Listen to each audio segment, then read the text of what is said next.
Hi guys, welcome back to Crazzie 3D official game asset series. I'll be taking over from Mark, who sadly is no longer with us. He quit, by the way. He's just fine and healthy. So this is part 3. In part 2, we modeled the entire panel for the bus, making it low poly, fixed the flip normals, set up the UVs, and exported out the high poly and low poly. Today in part 3, we'll dive into texturing the trims. So without further ado, let's jump right into it. Here we are in Substance Painter. First things first, we need to import the low poly. Remember where you saved it last time? I have mine right here. If I can find it. Let me see. This one. Yes, that's the one. Now for the import settings, I have mine set on default. The texture resolution can change later. For the normal map type, leave it on DirectX. We'll set those on exporting the maps. As for the rest, leave it as is. And click OK, and let Substance import your mesh. Let's do a test bake. Control plus Shift plus B to open the Bake dialog box. Change the resolution to 2048. Select only the normal map to be baked, and import the high poly in the high definition mesh section. Scroll down to anti-aliasing and set that to 4 times. As for the rest, leave it on default and hit Bake to see the result. This will take a few minutes depending on your computer. I'll fast forward it to the end. Let's just examine the mesh in both viewports.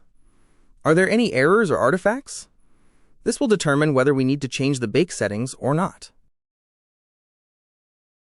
Like this one.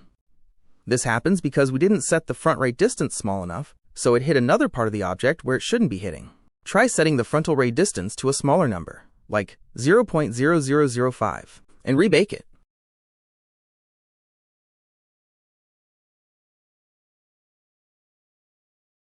See? The artifact is nowhere to be seen. It's gone. Perfect! Now let's bake it for real. These are the settings that I ended up with. This setting isn't the same for you guys or other objects. It involves a lot of tried and tested methods. Before this part, I went back and forth between Blender and Substance Painter to fix a few things and get this result. Turn on all the maps for baking. Set the resolution to 4096. All other settings are the same as before. And hit Bake. This will bake all of our final bake, ready for texturing. Just wait for the bake to be finished. I'll skip this part, because this will take me more than a few minutes. Just one final check around the mesh, and we're done with the baking. For this part, I like to go to Blender and change the position of all the parts to be closer to each other, and not too far away from each other. This will benefit me when texturing, as it won't involve too much scrolling to look for the parts one need. After changing their position, export it as whatever your file is called. Add _ARR for arranged. You can skip this part if you feel that this isn't necessary. In Substance Painter, just re-import the mesh with _ARR to replace our object. Go to the Edit tab and look for Project Configuration. In the File section, just hit Select and choose your _ARR mesh to replace it, and then hit OK. Before we continue, I have a disclaimer. In this part, I'm assuming you already know about Substance Painter and how it works. If not, please look for tutorials on basic Substance Painter and then come back to this part of the tutorial, because I won't be explaining many of the things I do, only the important parts that require explanation. Otherwise, this tutorial will be even longer than it already is. And don't forget to smash that subscribe button. Moving on. First, I will search for a base painted metal that I like. After that, I will use that painted metal and change its base color to white. I will use this white painted metal as the exterior body for the bus and use masks to apply it to whichever parts will be the exterior body. This rust part on the trim panel I don't like. It won't tile properly with that rust in that location. I need to locate and isolate those rust patterns, remove the mask of that pattern, and add a drips texture so I can better control the mask and achieve a texture, like a bus, that has been sitting out in the open for a long time, through sun, rain, and all kinds of weather. I'll time-lapse it from here. You can slow it down and move at your own pace. I'll return to normal pace if there's anything I should explain.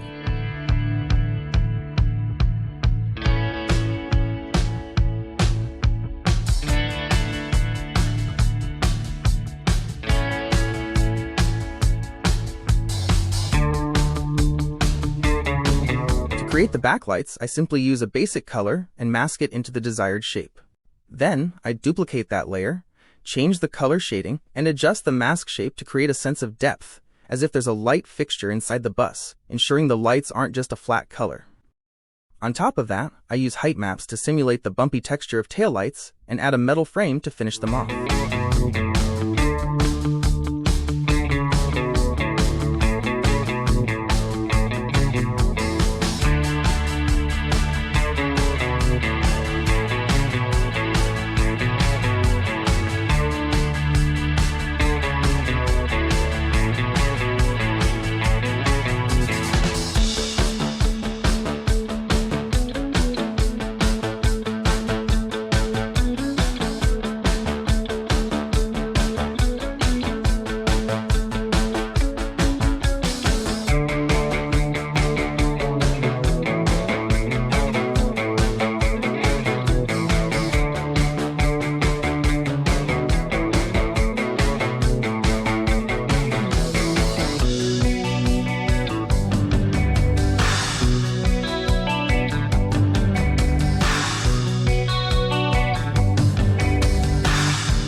The method for creating the interior wall panel is more or less the same as for the light, but in this case I use a material, then add a mask and shape it.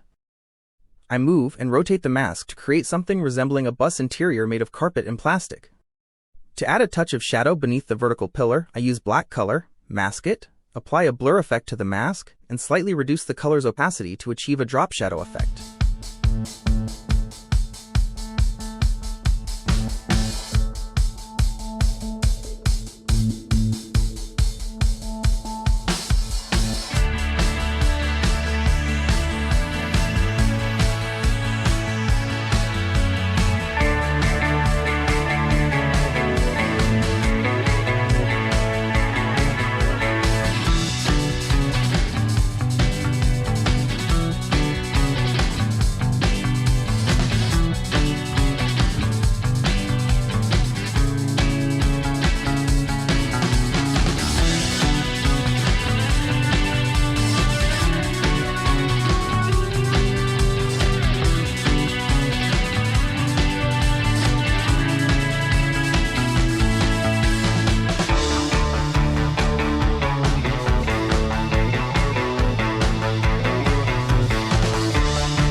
This is the final result of the textured panels, ready for export. To export the textures, go to File, then Export Textures. The output directory is where your file will be saved. The output template defines the kind of map we set up, which you can configure by going to the Output Templates tab. I've already set mine up. This one, the first one, is albedo. It's just an RGB base color for the base color slot.